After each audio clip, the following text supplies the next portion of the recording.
bertemu kembali di JRC Online Service Rest for the Restless. Tempat bagi jiwa yang restless dapat beroleh rest di dalam Tuhan. Tak terasa ya, kita sudah memasuki bulan November. Tema besar bulan ini adalah seputar worship, yang di dalamnya kita dapat bertumbuh dan melayani. Topik firman Tuhan hari ini adalah God's Invitation to Worship, yang akan dibawakan oleh Pendeta Markus Domingus. Beliau adalah hamba Tuhan yang melayani di Sinode GKT dan mengajar di STT Aletheia. Mari siapkan jiwa dan raga kita untuk beribadah kepada Tuhan, karena Dialah yang memanggil kita untuk beribadah melalui Yesus Kristus, Tuhan kita. Dan di dalam Roh Kudus, kita saat teduh sejenak.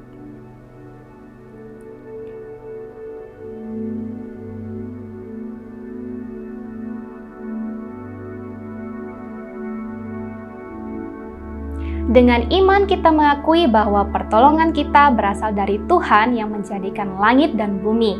Kasih karunia dari Allah Bapa, Allah Anak, dan Allah Roh Kudus menyertai kita semua.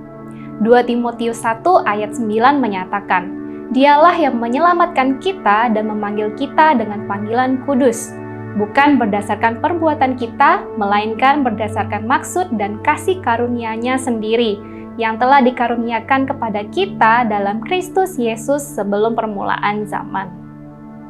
Bersama dengan seluruh umat Allah di sepanjang zaman dan di tempat yang meresponi undangan Allah untuk menyembahnya, mari kita ikrarkan pengakuan iman rasuli. Aku percaya kepada Allah, Bapa yang Maha Kuasa, Khalik langit dan bumi, dan kepada Yesus Kristus, Anaknya yang tunggal Tuhan kita, yang dikandung dari Roh Kudus, lahir dari anak darah Maria, yang menderita sengsara di bawah pemerintahan Pontius Pilatus, disalibkan, mati, dikuburkan, turun dalam kerajaan maut. Pada hari yang ketiga, bangkit pula dari antara orang mati, naik ke surga, duduk di sebelah kanan Allah, Bapa yang Maha Kuasa. Dan dari sana Ia akan datang untuk menghakimi orang yang hidup dan yang mati. Aku percaya kepada Roh Kudus, Gereja yang kudus dan persekutuan orang kudus, pengampunan dosa, kebangkitan tubuh, dan hidup yang kekal. Amin.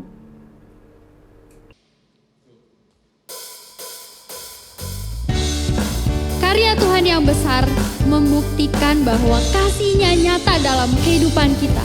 Kita naikkan syukur hati kita kepada-Nya, Allah yang mulia itu. Sekarang beri syukur, hai hati, mulut, tangan, sempurna dan besar. Segala karya Tuhan, diberinya kita pun anugerah dan berkat yang tak terbilang.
Jemaat yang terkasih di dalam Tuhan, kita akan mendengarkan firman Tuhan.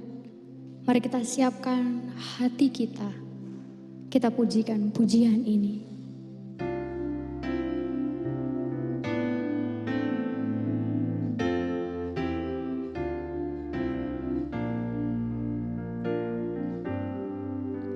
Ku datang tersungkur di kaki-Mu, Yesus. Hadirat-Mu penuh sukacita.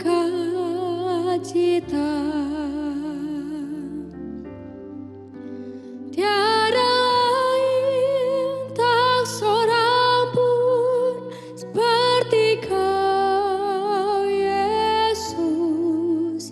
Ku mau sujud menyembah-Mu, Tuhan. Ku datang tersungkur di kaki-Mu, Yesus. Hadirat-Mu penuh sukacita.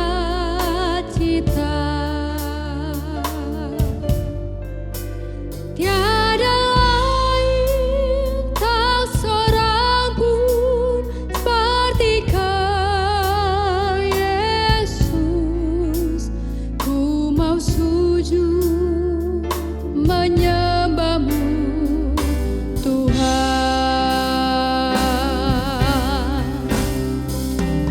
Langit tatamu, bumi tumpuan kaki-Mu. Yesus Tuhan, Kau layak disembah. Yang ku rindukan selalu di hadirat-Mu.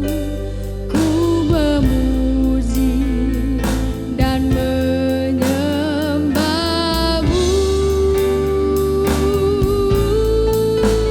Ku datang tersungkur di kaki-Mu, Yesus. Hadirat-Mu penuh sukacita.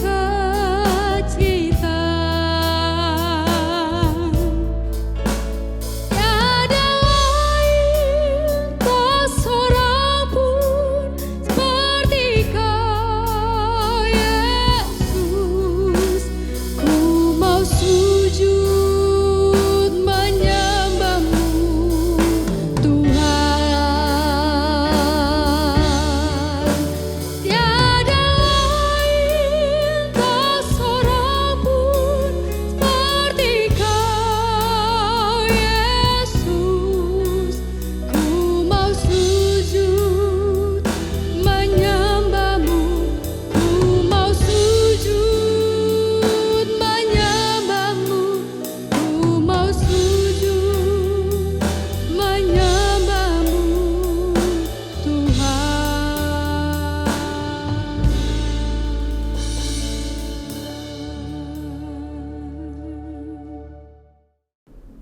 Selamat hari Minggu, rekan-rekan muda yang dikasihi Tuhan. Selamat bertemu kembali.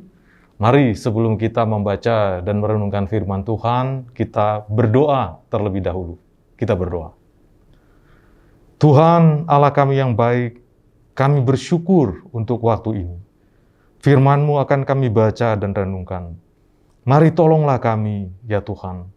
Biarlah Roh-Mu bekerja di antara kami, di mana saja kami berada, dan dalam keadaan bagaimana kami saat ini. Biarlah firman-Mu ini menolong kami untuk makin hidup sejalan dengan kehendak-Mu dalam hidup kami, secara khusus dalam kehidupan peribadahan kami.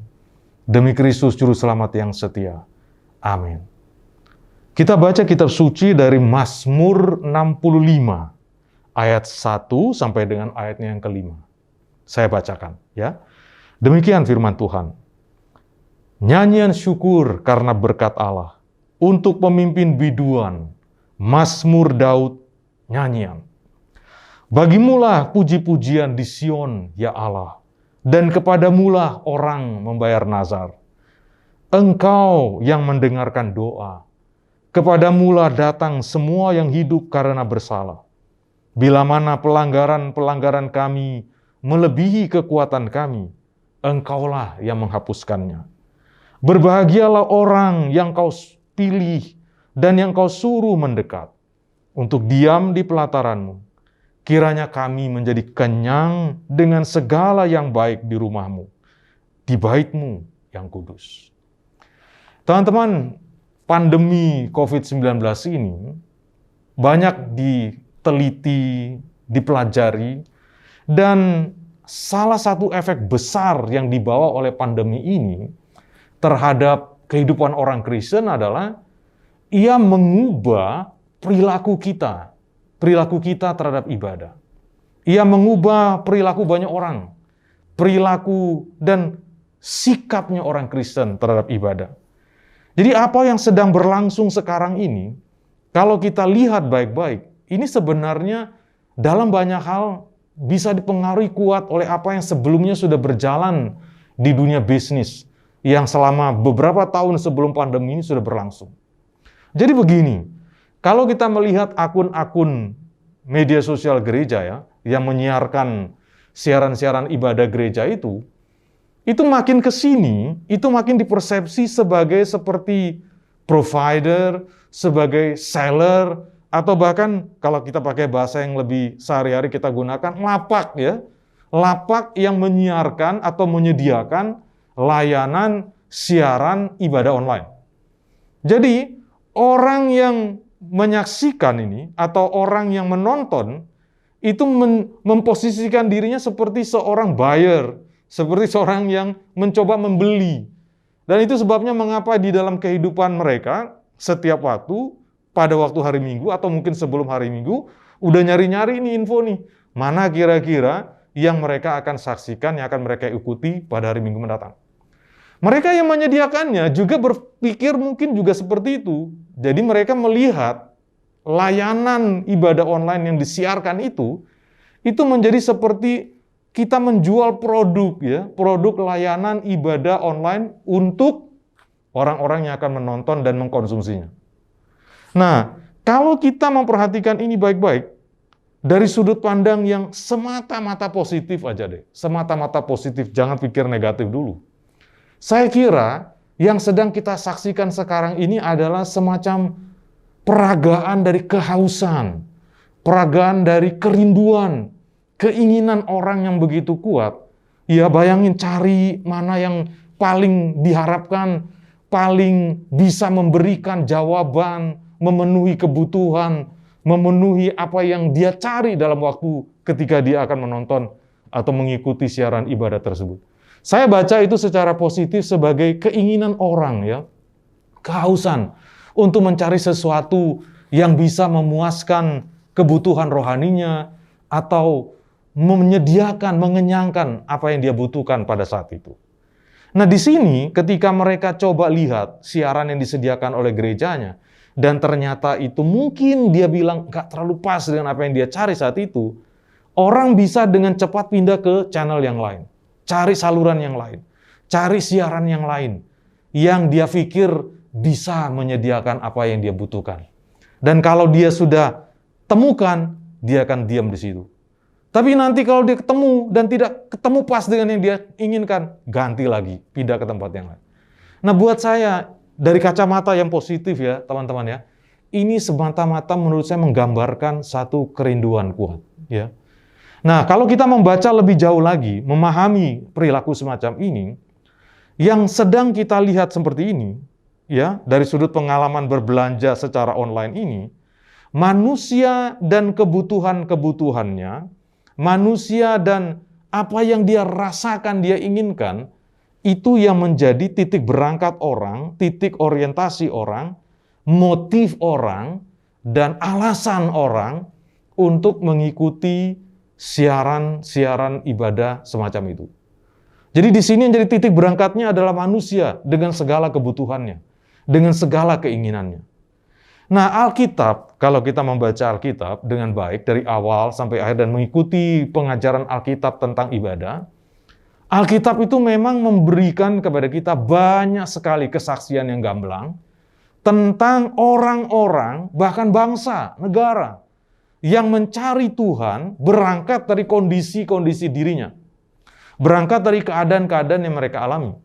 Jadi, menjadikan manusia dengan segala kebutuhan, dengan segala kondisinya, sebagai titik berangkat untuk kita beribadah, mencari-cari yang cocok dengan apa yang kita butuhkan secara spiritual itu bukan ide yang asing di dalam Alkitab. Ada di sana.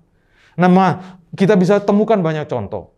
Ada satu misalnya di dalam kitab 2 Tawarik itu, ada kisah tentang Raja Yosafat yang ditulis di dalam pasal 20. Di sana dia ditemukan menjadi takut sekali ketika dia mendengar kabar ada aliansi 3 negara besar yang ada di sekeliling dia dengan tentara yang begitu banyak mau menyerang kerajaan dia, kerajaan Yehuda. Nah, dia dengar pasukan sebesar itu mau datang menyerang negerinya. Dia takut karena dia udah tahu mesti kalah kita ini. Jumlah kita nggak sebanding dengan dia, kekuatan kita nggak sebanding dengan mereka. Apa yang dia buat? Di sana kita membaca di dalam ayat yang ketiga itu, dia lalu mengambil keputusan untuk mencari Tuhan. Berseru kepada Tuhan, datang ke rumah Tuhan, beribadah, berdoa. Bahkan dia mengajak bangsa, seluruh rakyatnya, ayo lakukan hal yang sama. Nah, di sini kita lihat contoh ini. Manusia dengan kondisi-kondisinya itu menjadi titik berangkat orang mencari Tuhan. Menjadi titik berangkat orang untuk berdoa, menjadi titik berangkat orang untuk datang ke rumah Tuhan, menjadi alasan orang untuk mencari wajah Tuhan, ya, manusia dengan keadaannya. Nah, dan itu bukan yang pertama dan terakhir. Ada banyak sekali di dalam Alkitab kita ketemu dengan kisah-kisah yang seperti ini. Tetapi mau saya katakan kepada kita begini, manusia dengan segala keadaannya, dengan segala kondisinya, itu bukanlah satu-satunya motif, orientasi, titik tolak orang di dalam Alkitab untuk mencari Tuhan. Manusia dengan segala keadaannya yang diajarkan oleh Alkitab ini bukanlah satu-satunya yang menjadi titik berangkat. Ada sesuatu yang lebih dalam daripada itu. Ada titik berangkat yang lebih fundamental, yang lebih mendasar, yang di atasnya ini manusia itu mencari Tuhan. Jadi ada dasar di bawahnya ini yang menjadi bingkai dari perbuatan yang dilakukan oleh Yosafat dan orang-orang lain seperti mereka yang sedang dalam kondisi terjepit, sulit, susah, sukar, dalam kondisi krisis nasional semacam itu. Nah, apa itu kalau begitu titik berangkatnya? Titik berangkatnya sederhana. Siapa Allah dan apa yang Dia perbuat kepada kita. Itu yang jadi titik berangkat dasar. Nah, di atas titik tolak inilah manusia itu mencari Tuhan. Karena siapa Allah, karena apa yang Dia perbuat kepada kita. Itu yang membuat manusia datang mencari Tuhan. Mencari wajah Tuhan, berseru kepada Tuhan, datang ke rumahnya, beribadah, menyembah kepada Dia, menaikkan pujian dan lain sebagainya. Nah, titik tolak ini yang digambarkan dengan sangat baik menurut saya, salah satunya di dalam Mazmur 65 yang tadi kita baca ini. Nah, kalau kita perhatikan baik-baik Mazmur ini, ya, setelah dia garis bawahi bahwa Tuhan itu patut dipuji, kalimat pertamanya kan, bagimulah puji-pujian di Sion. Terjemahan yang lain mengatakan, sungguh patutlah engkau dipuji. Terjemahan yang lebih lama mengatakan, pantaslah engkau dipuji. Pantaslah orang menaikkan pujian kepadamu. Ya, semacam itu. Nah, lalu dia lanjut di ayat yang kedua. Di ayat yang kedua itu dia bicara tentang ada orang yang datang membayar nazar. Nazar itu berarti dia pernah janji, dia pernah membuat satu komitmen kepada Tuhan. Dan kemudian hari itu dia datang membayar. Nah, tidak dijelaskan di sini memang di mana tempatnya mereka bayar nazar, nggak ada. Tetapi semua orang Israel paham, tempat di mana orang Israel membayar nazar adalah di bait suci, di rumahnya Tuhan. Di tempat yang dikhususkan oleh Tuhan untuk beribadah menyembah Dia.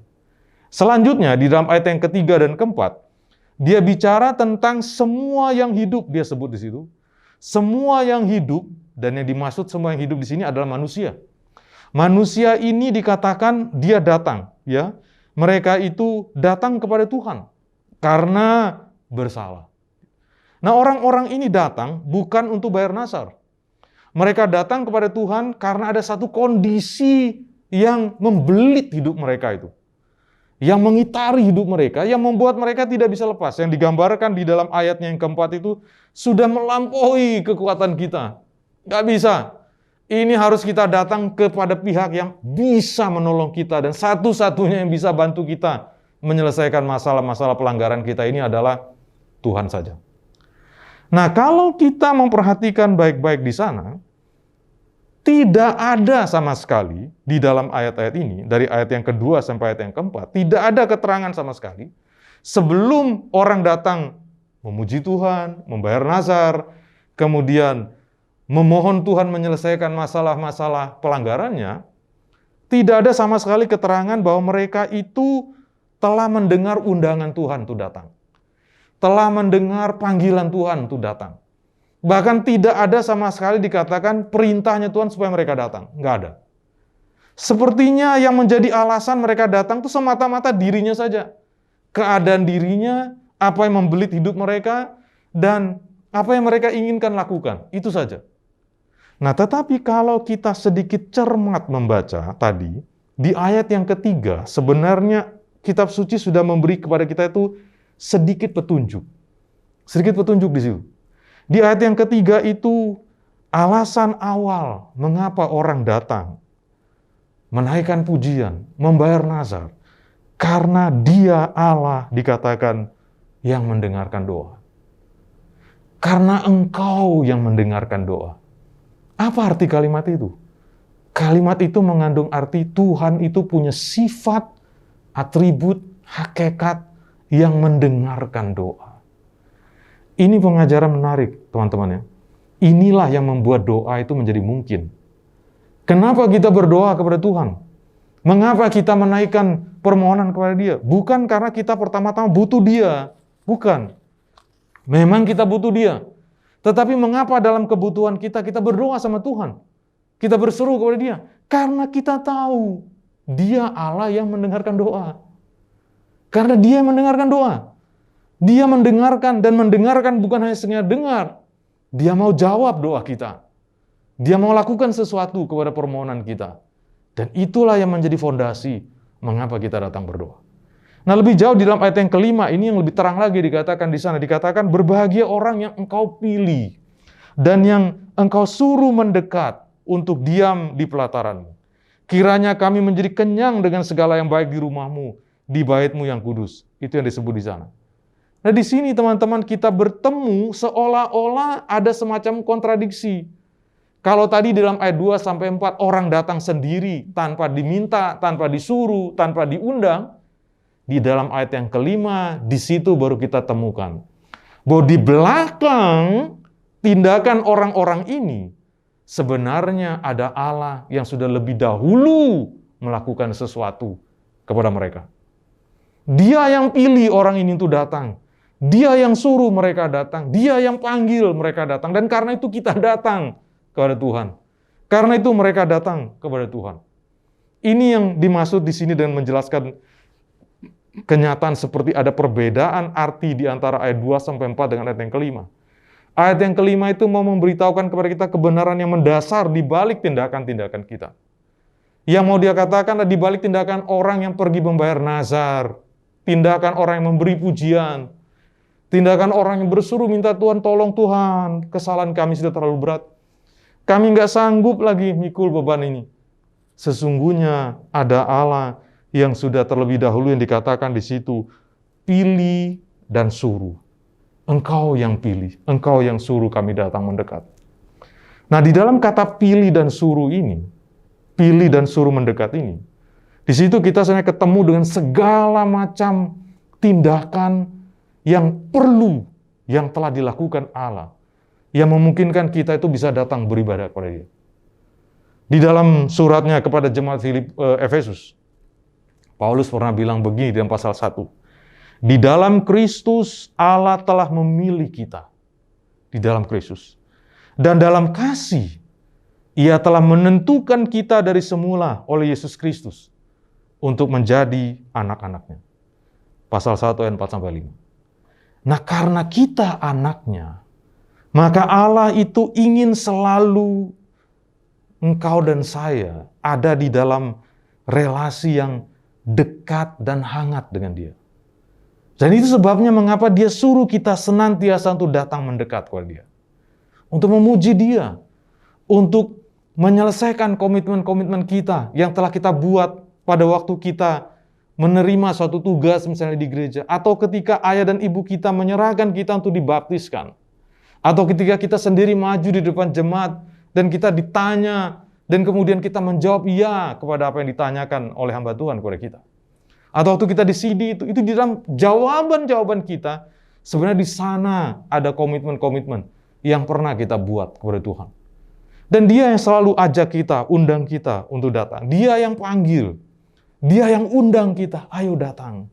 Dia yang suruh kita datang. Dan bahkan bukan hanya itu, sebelum sampai ke sana, Dia yang layakan kita kan. Di dalam Kristus Yesus, Dia menyelesaikan masalah dosa kita, sehingga kita bisa berdiri tanpa celaka di hadapan hadiratnya. Sehingga kita bisa layak berdiri melayani Dia, Allah yang suci dan kudus. Bukan hanya itu, Dia juga memberdayakan kita. Memberi kita kesanggupan. Memberi kita kemampuan. Dia kirim rohnya. Memberi kita kekuatan, karunia, kesanggupan. Untuk kita bisa melakukan apa yang Dia suruh kita lakukan di dekatnya. Seperti anak yang hilang. Yang kita baca kisahnya di dalam Lukas pasal 15. Yang tiba-tiba sadar, ya, waktu itu dia sadar akan keadaan dirinya. Lalu dia teringat kepada rumah ayahnya. Saya di sini kondisinya merana, kekurangan, kelaparan. Sangat terhina di tengah-tengah binatang yang hina ini. Di sana ayah dan saudara saya dengan pembantu-pembantunya. Pembantu saya hidup saya aja lebih baik di sana. Itu kemudian membuat dia putuskan untuk kembali. Apa yang kita pelajari dari tindakan Allah di sini adalah Allah itu bisa memakai situasi-situasi susah, sulit, kondisi-kondisi yang kita alami yang membelit hidup kita di dalam dunia ini untuk menjadi suara yang berbicara kepada kita. Ayo anakku, datang.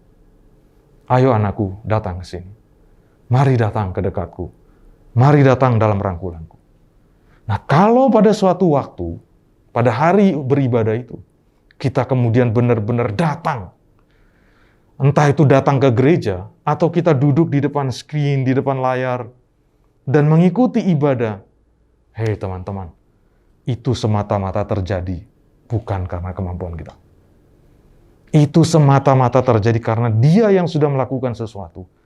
Tanpa kita sadari mungkin, sesungguh dalam-dalam. Dia yang bawa kita ke situ. Dia yang mengerjakan sesuatu. Dia membuat kita bisa ada di situ. Duduk di sana, mengikuti ibadah. Memampukan kita supaya kita bisa benar-benar beribadah, menyembah Dia.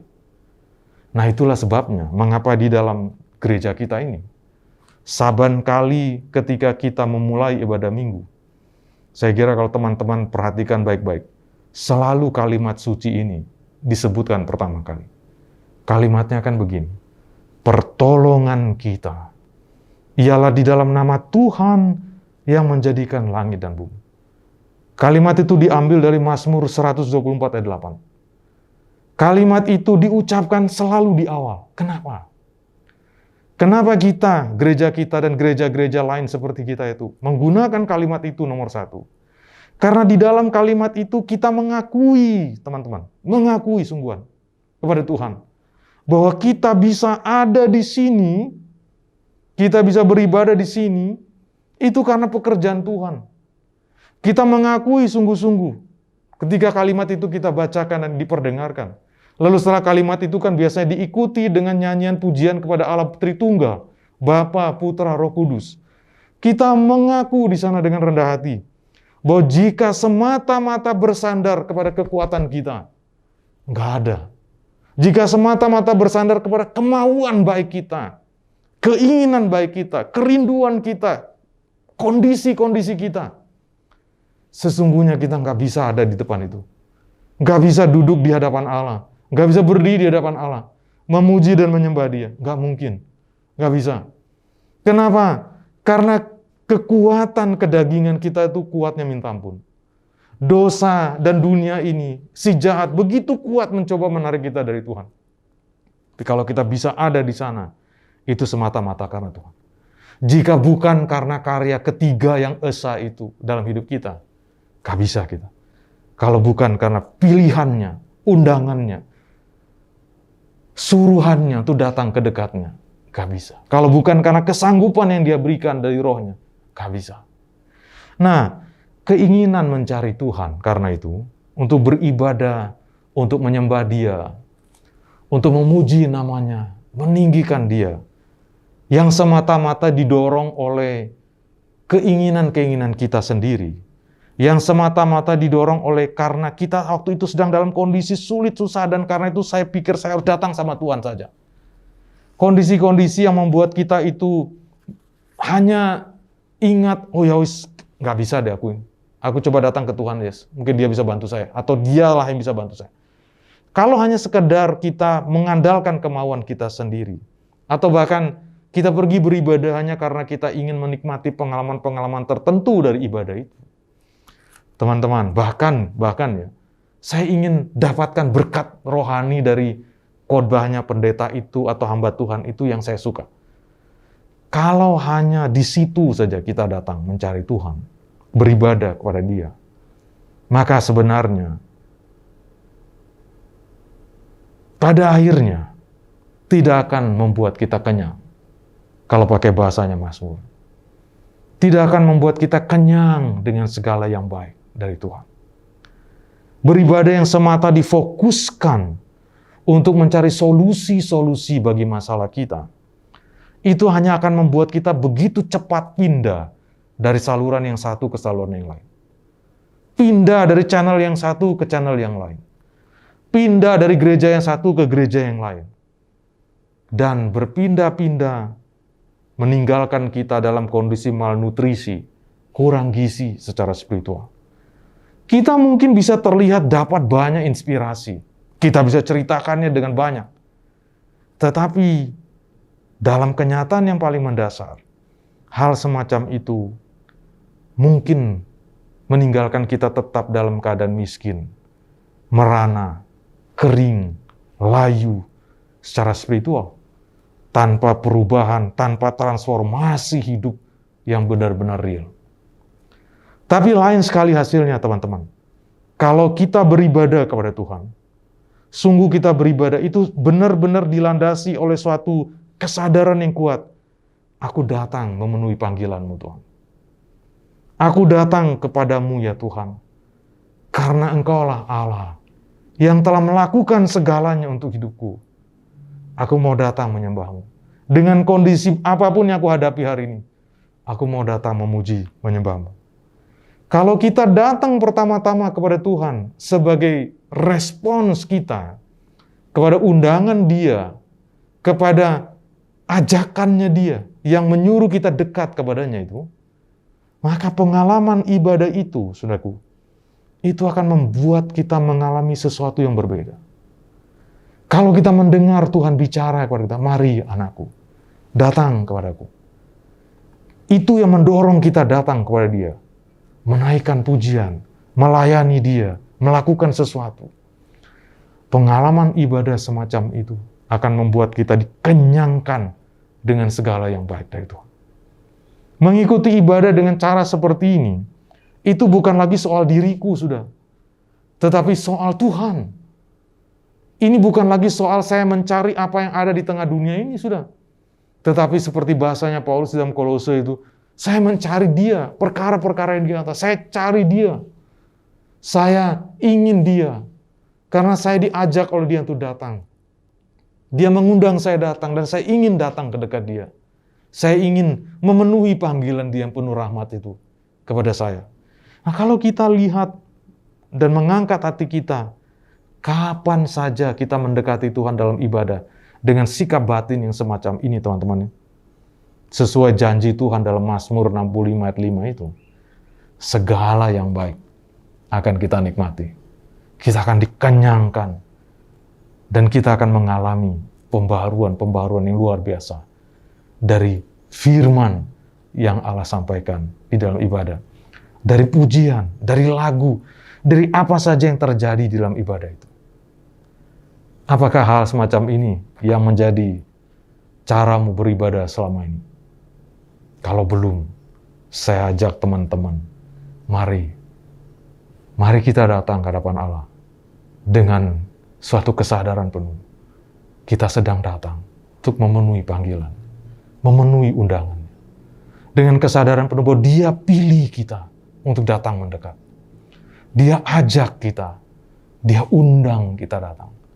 Dan saya datang ke sini, meresponsnya dengan pujian, dengan rasa syukur, dengan ibadah, dengan penyembahan. Amin. Mari kita berdoa. Ya Allah di surga, terima kasih. Kasih-Mu besar kepada kami.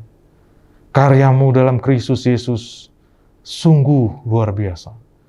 Memampukan kami, memberdayakan kami, melayakan kami itu datang ke hadapan-Mu, beribadah, memuji, menyembah.